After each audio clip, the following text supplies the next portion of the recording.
Hello student, welcome to our channel CS engineering Gyan. आज के digital electronics के tutorial में हम लोग नेक्स्ट टॉपिक देखेंगे आपका फुल एडर। इससे पहले हमने देखा था half adder. Half adder mainly use होता है आपका जब आपको दो बाइनरी डिजिट को ऐड करना हो, तो उस केस में आप यूज करते हैं हाफ एडर को। और अगर आपको दो से ज्यादा तीन डिजिट को अगर ऐड करना है तो उस केस में आप यूज करते हैं फुल एडर को। तो full adder is use to add 3 1 bit binary number A B and third जो वैल्यू आती है आपकी वो कैरी आती है। एडिशन का मीनिंग क्या है? जब आप ऐड करते हैं कोई भी वैल्यू, देखिए 101 इसमें आप ऐड करें 101 को, तो जब आप ये अभी टू बाइनरी डिजिट को आप ऐड करें तो 1 + 1 आपका क्या हो जाता है, इसमें 0 1 कैरी आपका फॉरवर्ड हो जाता है आगे।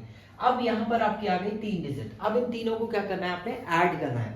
तो तीन डिजिट को जब आप ऐड करेंगे तो ये कितना हो जाएगा, 1 हो जाएगा। फिर आपका ये 1 + 1 ये क्या हो जाएगा आपका 0 1 कैरी हो जाएगा। तो इस टाइप से आपका एडिशन होता है। ये एडिशन आपका कैसे परफॉर्म होता है वही हम लोग यहाँ पर देखेंगे। अगर आपको 3 डिजिट को ऐड करना है तो वो कैसे आप ऐड करेंगे। The full adder has 3 input state. इसमें क्या होती है आपकी फुल एडर के अंदर 3 इनपुट स्टेट होती है, ए बी एंड थर्ड आपका कैरी इनपुट हम लोग बोलते हैं, इसको सी इनपुट भी हम लोग बोल सकते हैं। फुल एडर में जाएगा और दो आपके आउटपुट इसमें जनरेट होते हैं, एक सम और एक कैरी आपका जनरेट होगा। तो वही चीज यहाँ पर लिखा हुआ है, output state such as sum and carry आपका जनरेट होगा। तो ये आपका इसका ब्लॉक डायग्राम है। ब्लॉक डायग्राम के बाद हम लोग इसका ट्रूथ टेबल बनाएंगे, फिर हम इसका सर्किट डायग्राम भी क्रिएट करेंगे। तो पहले आप लोग ब्लॉक डायग्राम की बात करते हैं, इसकी ट्रूथ टेबल की हम लोग बात करेंगे। अब इसमें हम लोग बनाते हैं सबसे पहले ट्रूथ टेबल। ट्रूथ टेबल के लिए हमारे पास इनपुट है एंड आउटपुट है। इनपुट के लिए आपके पास 3 वैल्यू है इसमें, और आउटपुट आपके 2 आउटपुट इसमें जनरेट होंगे। तो हमारे पास इनपुट है 3 एंड 2 आउटपुट आपके जनरेट होंगे। तो इनपुट है आपके पास A B and C input. C input आपने यहाँ पर राइट अप कर दिया।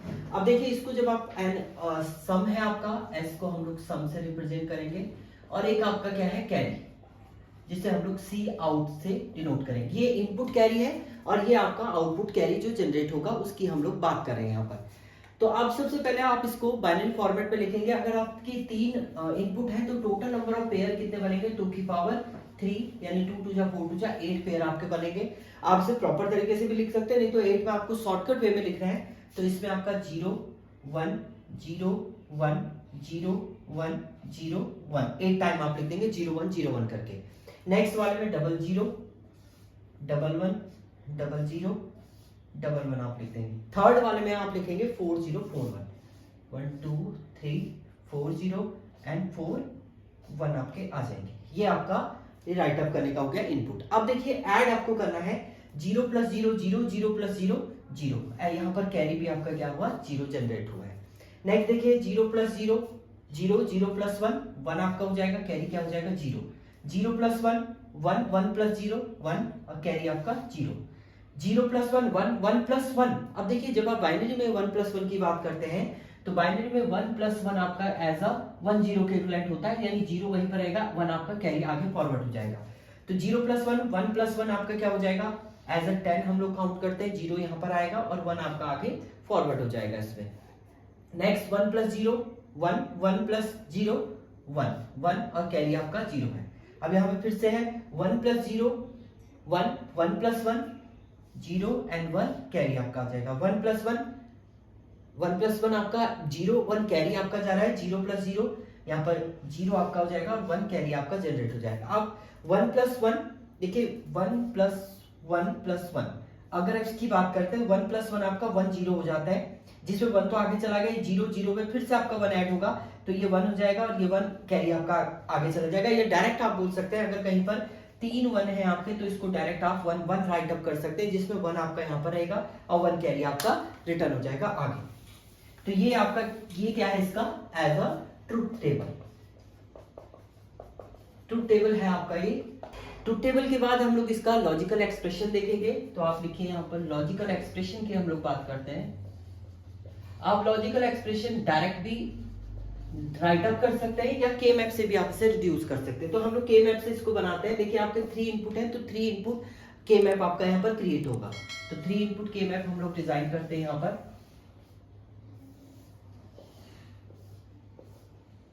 ये आपका ए है और ये बी सी इनपुट है आपका।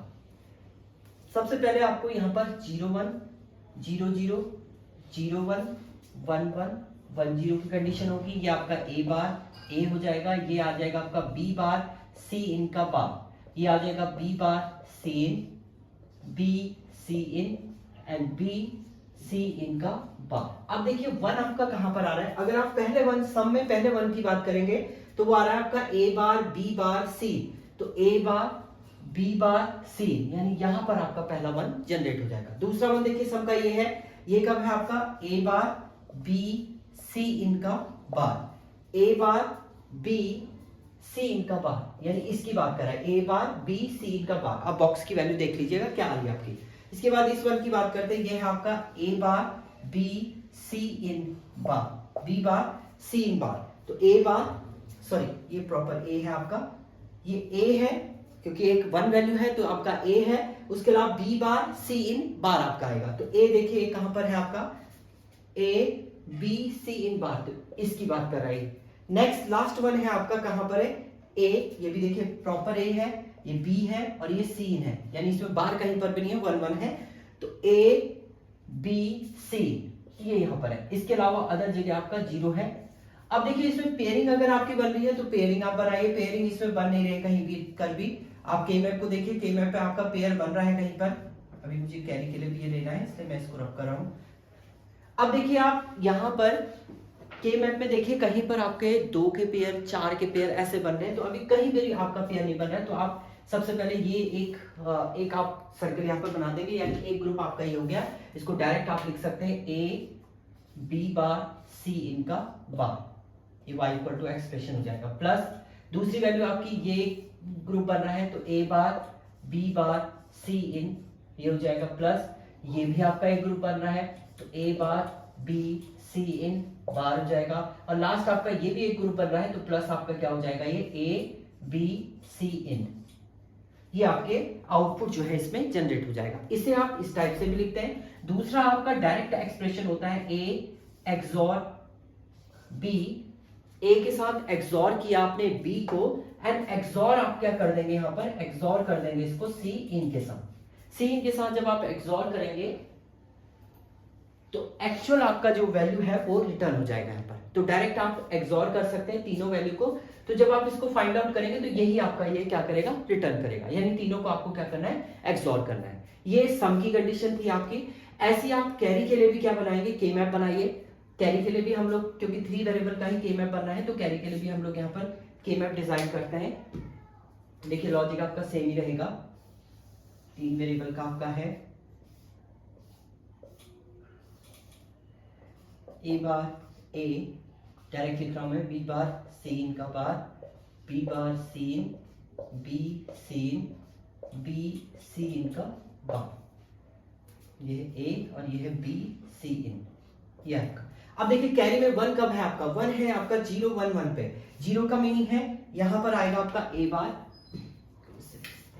ये आएगा ए बार, ये आ जाएगा आपका बी एंड सी इन। तो आपका पहला जो 1 रिटर्न कर रहा है वो कर रहा है आपका ए बार बी सी इन, तो ए बार बी सी इन, यहां पर आपका 1 आ गया पहला। दूसरा 1 देखिए कहां पर है, ये है आपका A B bar C in का सी इन, तो ए बी बार सी, तो यहां पर की बात कर रहा है ए बी बार सी, ये बॉक्स की ये बात कर रहा है। नेक्स्ट 1 ये है आपका, यहां पर देखिए क्या है, ए बी सी इन का बार, तो आप देख लीजिए ए बी सी इन कहां पर है, ए बी सी इन का बार, तो ये यहां पर की बात कर रहा है। और लास्ट आपका क्या है, ए बी सी, लास्ट 1 यहां पर है ए बी सी, तो ए बी सी एन आपका यहां पर आ गया। देखिए ये आपका बन गया है। अब इसकी भी पेयरिंग बनाइए आप, इसमें पेयरिंग बन रही है आपकी, 2 की पेयर बना सकते हैं आप, 4 का तो आपका हो नहीं रहा है, अदर जगह तो आपके 0 आ जाएंगे इसमें। देखिए सबसे पहला पेयर आपका बना देते हैं हम, ये वाला, ये पहला पेयर हम लोग ले लेते हैं। तो पहला पेयर आप अगर आपने ये लिया है तो इसमें कॉमन अगर आप बात करेंगे तो कैरी का आउट का जो आउटपुट हो जाएगा आपका वो क्या हो जाएगा, देखिए ये कितना हो जाएगा, बी सी इन दोनों में से तो कुछ भी कॉमन नहीं है, ऊपर से आपका ये प्रॉपर कॉमन है तो बी सी एन आपका आ जाएगा, प्लस दूसरा आपका ये बन रहा है, दूसरा पेयर आपका ये बन जाएगा, तो इसमें ए और इन दोनों में से क्या कॉमन है, सी एन, ए सी इन आपका आ जाएगा, प्लस तीसरा आपका क्या बन रहा है, ये वाला पेयर बन रहा है। अब आप मल्टीपल टाइम ले सकते हैं अगर वो पेयरिंग में आ रहा है आपके। तो इसमें क्या है, ए और इन दोनों में से कॉमन आपका बी है, ए बी आपका ये क्या कर देगा, रिटर्न कर देगा। तो ये आपका क्या हो जाएगा, इसका सी आउट का एक्सप्रेशन हो जाएगा। एंड सी आउट के लिए आप डायरेक्ट भी इसमें फॉर्मूला राइट अप कर सकते हैं, C out equal to A plus B का बार, उसके साथ सी एन को आप ऐड कर देंगे, ए एक्सॉर बी, देन यहां पर सी इन आ जाएगा प्लस आपका ए बी। तो एक्चुअल जो आपका एक्सप्रेशन हम लोग बात करते हैं, या तो आप ये लिखेंगे, सम का जो आउटपुट आएगा आपका लॉजिकल एक्सप्रेशन वो ये रहेगा, एंड कैरी के लिए आपका एक्चुअल एक्सप्रेशन जो होगा वो ये रहेगा। तो इसमें इन दोनों को आपको याद रखना है, सम के लिए आपका एक्सप्रेशन ये रहेगा, कैरी के लिए आपका एक्सप्रेशन ये रहेगा। अब हम इसके लॉजिक डायग्राम की बात करेंगे। जब आप एक्सप्रेशन राइट अप कर देते हैं तो उसके बाद आप बात करते हैं लॉजिकल डायग्राम की। तो नेक्स्ट हम लोग इसमें लॉजिकल डायग्राम की बात करते हैं। लॉजिकल डायग्राम के लिए देखो यहाँ पर आपको इन दोनों को क्या करना है, एक्सॉर करना है। सबसे पहले आप इसको देखिए, सम फाइंड आउट करेंगे पहले। चलिए लॉजिकल डायग्राम सम के लिए हम लोग फाइंड आउट करते हैं। सम के लिए आपको क्या करना है, ए एक्सॉर बी करना है पहले। तो आपने क्या किया, ये ए है ये बी है, इन दोनों को एक्सॉर किया और यहां पर आपका जनरेट हो गया, ये ए है ये बी है, दोनों को एक्सॉर किया तो यहां पर आपको मिल गया ए एक्सॉर बी। अब देखिए सम के लिए इसके साथ एक्सॉर किसको करना है, सी इन को। तो हम लोग यहाँ पर सी इन भी ले लेते हैं एंड इसकी वैल्यू भी एंटर करके यहाँ पर फिर से आप क्या लगा देंगे, एक्सॉर लगा देंगे। तो ये आउटपुट आपका आ जाएगा A XOR B, then XOR आपका क्या हो गया, सी। आप डायरेक्ट भी लिख सकते हैं, ब्रैकेट में भी लिख सकते हैं, ये आपका सम का आउटपुट आ जाएगा, सम आपका यहाँ पर जनरेट हो जाएगा। दूसरा देखिए, दूसरे में ए एक्सॉर बी करना है, उसके साथ सी इनको क्या करना है, केवल अटैच करना है आपने। तो एक्सॉर तो आपका पहले से हो रखा है, ये इसको ले आए नीचे, ये हो गया आपका। एंड उसके साथ आपने एंडिंग किसकी करनी है, सी इन की। तो सी इन आपका ये हो गया, इसको आप एंड कर देंगे, ये आपका आउटपुट आ गया है ए एक्सॉर बी देन सी। उसके बाद देखिए ए बी भी आपने किया हुआ है, तो यानी ए और बी को आपको डायरेक्ट एंड भी करना है। ए ये है, ये आपका बी है, इन दोनों को भी आप क्या करेंगे, एंड करेंगे, तो ये ए बी आ जाएगा। एंड लास्ट में आपको क्या करना है, इनको ऐड करना है। ऐड का मीनिंग क्या है, आपने इसको ऑरिंग कर देनी है इसकी। तो यहां पर आप क्या कर देंगे, इसको और कर देंगे। तो यहां पर और गेट के अंदर एंटर करके आपका जो रिजल्ट जनरेट हो जाएगा इसमें, C out equal to A XOR B, then उसके साथ आपका सीन एंड प्लस क्या आ जाएगा आपका ए बी। तो ये इसका क्या हो जाएगा, आपका लॉजिकल एक्सप्रेशन। तो ये लास्ट आपका लॉजिकल एक्सप्रेशन यहाँ पर क्या हो जाएगा, आपका जनरेट हो जाएगा। इसके बाद जो हम लोग नेक्स्ट बात करेंगे आपकी, ये लॉजिकल एक्सप्रेशन आपका यहाँ पर जनरेट हो गया है। एंड ये आपका, इसको हम लोग बोलते हैं, जब आप फुल हेडर बनाते हैं तो दो हाफ हेडर ऐड करके भी आप फुल हेडर बनाते हो। यहाँ पर दो हाफ हेडर है, देखिए पहला हाफ हेडर ये है, इसके साथ आपने ये यूज किया है, एंड दूसरा हाफ हेडर ये है, और इनको कंबाइन करके आपने क्या बनाया है, फुल हेडर जनरेट किया है। तो दो हाफ हेडर को ऐड करके आप क्या कर सकते हैं, फुल हेडर डिजाइन कर सकते हैं, वही आपने यहाँ पर क्रिएट किया है। तो ये था आपका फुल हेडर की complete condition. Thank you student.